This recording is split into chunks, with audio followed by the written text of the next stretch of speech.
नमस्कार दोस्तों, job official में आपका स्वागत है। आज हम करेंगे हिंदी में कारक। जो हिंदी का जो है मोस्ट इम्पोर्टेंट टॉपिक है। इसमें जो भी आप किसी भी एक कंपटीशन या फिर प्रतियोगी परीक्षा की तैयारी कर रहे हैं, उसमें अगर हिंदी आती है तो उसमें जो है कारक का जो आपको ये एक दो या तीन क्वेश्चन देखने को मिल जाते हैं। फ्रेंड्स, अगर आपने जो है हिंदी के सारे टॉपिक करने हैं तो इसी चैनल पे आपको जो है प्लेलिस्ट मिल जाएगी और आप वहाँ से पूरी जो है हिंदी कंप्लीट कोर्स कर सकते हैं। और आपको जो है पीडीएफ नोट्स भी जो है फ्री दिए जाएंगे। उसका लिंक आपको डिस्क्रिप्शन में मिल जाएगा। तो चलिए फ्रेंड्स, आज की वीडियो जो है स्टार्ट करेंगे। और अगर आपने इस वीडियो को देख लिया तो आपको जो है कारक किसी बुक से और कोई और वीडियो की देखने की जरूरत नहीं पड़ेगी। तो चलिए फ्रेंड्स, स्टार्ट करते हैं। तो कारक कारक का अर्थ होता है क्रिया को करने वाला। जो शब्द कर्ता क्रिया कर्म से संबंध जोड़ते हैं उन्हें कारक कहा जाता है। तो कैसे जोड़ते हैं कर्ता क्रिया और कर्म, ये आपको पता होना चाहिए कि कर्ता क्या होता है, कर्म क्या होता है और क्रिया क्या होती है। अगर नहीं पता तो भी मैं आपको स्टार्टिंग से है बिल्कुल आज जो कराऊंगा। अगर आप कारक पहली बार कर रहे हो तो भी आप इसको देख सकते हैं। अगर आप जो है कारक आपने पहले कर रखे हैं तो भी आपको ये जो है वीडियो देखनी चाहिए, क्योंकि इसमें मैं आपको बहुत इंपॉर्टेंट जो है अपवाद होते हैं जो कारक में, वो आपको बताऊंगा। हमेशा जो है आप कारक का क्वेश्चन जो है गलत करके आते हो पेपर में। अगर आपने ये वीडियो देख ली तो आपका कोई भी क्वेश्चन जो है गलत नहीं होगा। तो चलिए फ्रेंड्स, जो है स्टार्ट करते हैं। कारक का अर्थ होता है क्रिया को करने वाला। जो शब्द कर्ता या क्रिया से संबंध जोड़ते हैं उन्हें कारक कहते हैं। ठीक है, संबंध कैसे जोड़ते हैं वो मैं आपको बताऊंगा। आपको एग्जाम्पल इसका उदाहरण ले लेते हैं। जिस तरह इसका उदाहरण है, राम ने रावण को मारा। तो राम ने रावण को मारा, अब राम क्या हो गया इसमें, कर्ता, और ने क्या हो गया इसमें, कारक। ठीक है, रावण क्या हो गया इसमें, कर्म। यानी कि राम ने रावण को मारा, यानी कि मारने क्रिया का प्रभाव किस पे पड़ा, मारना क्या होगी इसमें, क्रिया। क्रिया का प्रभाव किस पे पड़ा, रावण पे। तो जिस पे प्रभाव पड़ेगा क्रिया का उससे क्या बोलेंगे, कर्म। ठीक है, अगर मैं मान लो इसमें से ने काट देता हूँ और को काट देता हूँ तो इस वाक्य का कोई अर्थ नहीं बनता। ठीक है, इसका बनेगा राम रावण मारा, तो इसका कोई अर्थ नहीं बढ़ेगा। यानी कि वाक्य को जो पूरा करने के लिए जो है आपको कारक बहुत ही इंपॉर्टेंट है। ठीक है, वाक्य तभी पूरा होगा जब आपका जो है कारक लगेंगे उसमें। अब कारक के भेद आते हैं जो 8 हैं। ठीक है, तो फर्स्ट भेद आता है कर्ता कारक। वाक्य के जिस रूप से क्रिया को करने वाले का पता चले उसे कर्ता कारक कहते हैं। ठीक है, वाक्य के जिस रूप से क्रिया को करने वाले का पता चले। इसमें विभक्ति चिन्ह आपको याद रखना है। विभक्ति चिन्ह क्या होगा, ने। ठीक है, यानी कि ने का विभक्ति चिन्ह का मतलब क्या है, जिस भी वाक्य में आपको ने मिल जाएगा उसमें क्या हो जाएगा, कर्ता का कारक हो जाएगा। जिस तरह राम ने पत्र लिखा, तो इसमें ने आ गया तो इसमें क्या हो जाएगा, आपका कर्ता कारक हो जाएगा। और उसके बाद कई वाक्यों में आपको जो है ने नहीं मिलेगा, तो आपको जो है भाव से याद रखना है कि उसका भाव क्या है। जिस तरह बालक पुस्तक पढ़ा, अब इसमें जो है ने जो है आपका छुपा हुआ है, तो आप किस तरह पहचानेंगे। तो अगर हम इसके आगे बालक के आगे ने लगा दें तो बालक ने पुस्तक पढ़ा, तो इसका अर्थ वही बनेगा।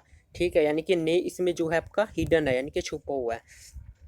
उसी तरह नेक्स्ट उदाहरण है, मैंने पुस्तक पढ़ा। अब आप कहेंगे इसमें ने तो है ही नहीं, ना न को ए तो है ही नहीं, ये तो है ही नहीं, लेकिन इसमें क्या है, मैंने में ने छिपा हुआ है। ठीक है, तो आपको जो है भाव समझना है, वाक्य का भाव क्या है। ठीक है, आपको ने जो है हर जगह नहीं मिलेगा, तो इसमें क्या हो जाएगा, आपका कर्ता कारक हो जाएगा। ठीक है फ्रेंड्स, तो भाव पे जो है हिंदी चलती है। भाव आपको जो है पता होने चाहिए कि कैसे भाव हैं। ठीक है, नेक्स्ट चलते हैं इसमें, कर्म कारक। जिस व्यक्ति या वस्तु पर क्रिया का प्रभाव पड़ता है उसे कर्म कारक कहते हैं। विभक्ति चिन्ह क्या होता है, इसमें को होता है। ठीक है, विभक्ति चिन्ह क्या होता है आपका, को। यानी कि जिस व्यक्ति या वस्तु पर क्रिया का प्रभाव पड़ता है। अब जिस तरह माँ, उदाहरण देख लेते हैं। उदाहरण से जो है आपको उदाहरण आपको अच्छी तरह देखने हैं। उदाहरण से ही आपको क्लियर होएगा अगर आपको परिभाषा नहीं समझ आ रही है। माँ बच्चे को सुला रही है। अब जो है सुलाने का प्रभाव किस पे पड़ रहा है, माँ तो करता होगी इसमें। सुलाने का प्रभाव किस पे पड़ रहा है, यानी कि सुलाना क्या है, क्रिया। क्रिया का प्रभाव किस पे पड़ रहा है, बच्चे पे। तो इसमें क्या हो जाएगा आपका कर्म कारक। ठीक है, यानी कि अगर क्रिया का प्रभाव किस पे पड़े, कर्म पे पड़े, तो उसको क्या हो जाएगा, कर्म कारक। अब आप एक चीज और, अब को से भी देख सकते हैं कि माँ बच्चे को सुला रही है, तो आप डायरेक्ट लगा सकते हैं कि इसमें कर्म कारक है। ठीक है, अब देखो यहाँ पे सीताफल खाती है, इसमें को नहीं है। ठीक है, तो अगर हम यहाँ पे लगा दें सीताफल को खाती है, सीताफल खाती है, या फिर सीता, अब इसमें को छिपा हुआ है, अगर को लगा दें सीताफल को खाती है, यानी कि खाने का प्रभाव किस पे पड़ रहा है, फल पे, तो इसमें क्या हो जाएगा आपका कर्म। इसमें को इसमें जो है को छिपा हुआ है इसके अंदर ही, तो आप को लगा के इसमें देख सकते हैं, आपका अर्थ वही बनेगा वाक्य का। ठीक है, तो कर्म कारक में जो है अपवाद भी होते हैं, वो मैं आपको आज बताऊंगा। अपवाद में से ही क्वेश्चन आते हैं और आपका वहीं पेपर में जो है क्वेश्चन गलत हो जाता है। तो अब जिस तरह ललिता सितार बजाती है, अब सितार बजा रही है, बजाने का प्रभाव किस पे पड़ रहा है, सितार पे, तो अगर यहाँ पे को लगा दें तो इसमें क्या हो जाएगा, जो आपका कर्म कारक हो जाएगा। जैसे राम ने रावण को मारा, अब देखो, ठीक है, अब देखो आपका क्या है, इसमें राम ने रावण को मारा, अब ने भी आ गया, ठीक है, और को भी आ गया। ठीक है, तो मैंने इसका आपको विभक्ति चिन्ह क्या बताया था, कर्म का को बताया बताया था, और इसका कर्ता का क्या बताया था मैंने आपको, विभक्ति चिन्ह ने बताया था। अब आप सोचोगे कि इसमें दो विभक्ति चिन्ह आ गए, जैसे ने आ गया और को आ गया, तो आप इसमें कंफ्यूज हो जाओगे। तो आज मैं आपको जो है आपकी कंफ्यूजन दूर कर दूंगा कि किस तरह आपने इसका आंसर देना है। जब दो या तीन विभक्ति चिन्ह वाक्य में हो, तो अंत में जो अंत में होगा वो आंसर होगा। ठीक है, अब जिस तरह इसके अंत में क्या है, को है। ठीक है, तो आपको को किसका विभक्ति चिन्ह होता है, कर्म का, तो आपने क्या लगाना है, कर्म कर्म कारक लगाना है इसमें। ठीक है, यानी कि जो अंत में होगा वो लगाना है। ठीक है, तो आपको याद रखना है, आपकी जो ये ट्रिक है आपको कोई नहीं बताएगा, ये बहुत ही इम्पोर्टेंट जो है ट्रिक है। अगर मान लो दोनों दिए हैं, कर्ता भी दिया है या फिर कर्म दोनों दिए हैं, अगर तो कर्म अकेला दिया है तो आपको कर्म ही लगा के आना है इसका। ठीक है, कर्म ही, अगर कर्ता भी दिया है कर्म भी दिया है, तो आप जो है तो कर्ता भी लगा सकते हैं। ठीक है, अगर मान लो कर्म नहीं दिया ऑप्शन में, तो आप कर्ता भी इसका लगा सकते हैं, क्योंकि राम ने है, इसमें ने भी है। ठीक है, तो कर्ता भी लगा सकते हैं, लेकिन अगर कर्म नहीं दिया, अगर कर्म दिया है तो आपको कर्म ही लगाना ऑप्शन। ठीक है, तो ये आपको याद रखना। उसके बाद उसने पत्र लिखा, तो उसने पत्र लिखा, इसमें को छिपा हुआ है। ठीक है, तो आप तो कहोगे इसमें कोई कारक नहीं है, लेकिन इसमें कारक है, को इसमें छुपा हुआ, उसने पत्र को लिखा। ठीक है, तो इसमें क्या हो जाएगा, आपका कर्म कारक हो जाएगा।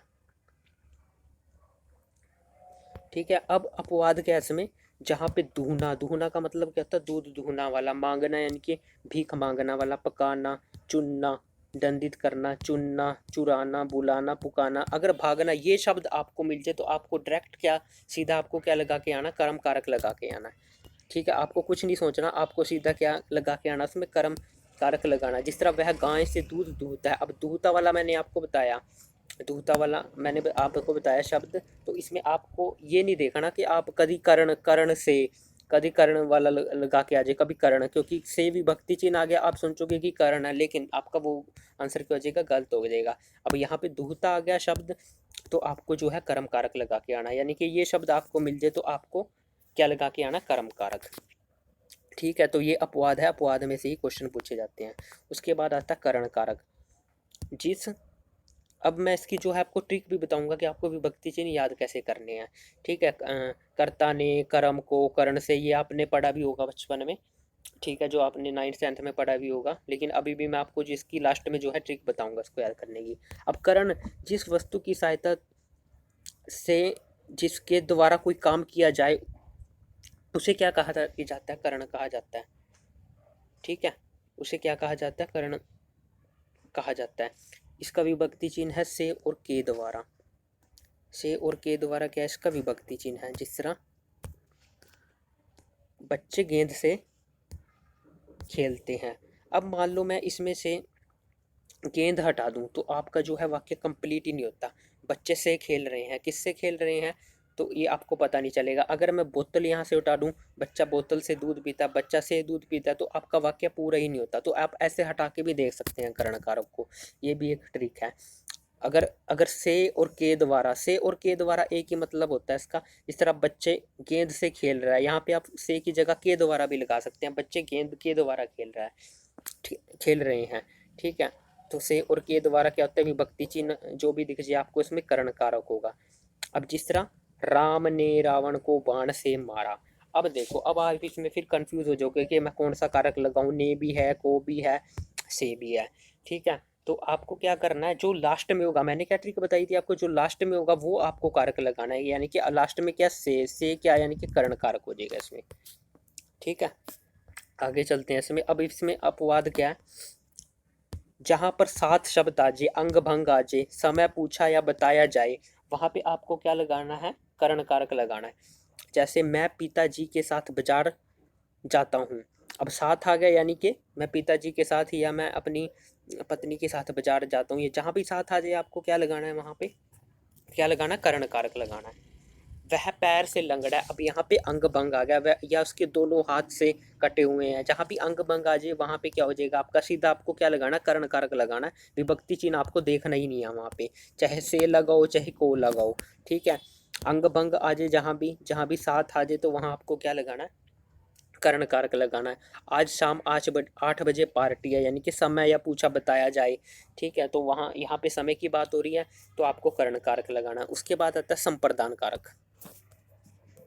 संप्रदान कारक, संप्रदान कारक होता है संप्रदान, आपका जो है यहीं से अर्थ निकल जाएगा, यानी कि यहाँ पे कुछ प्रदान की जाती है चीज़।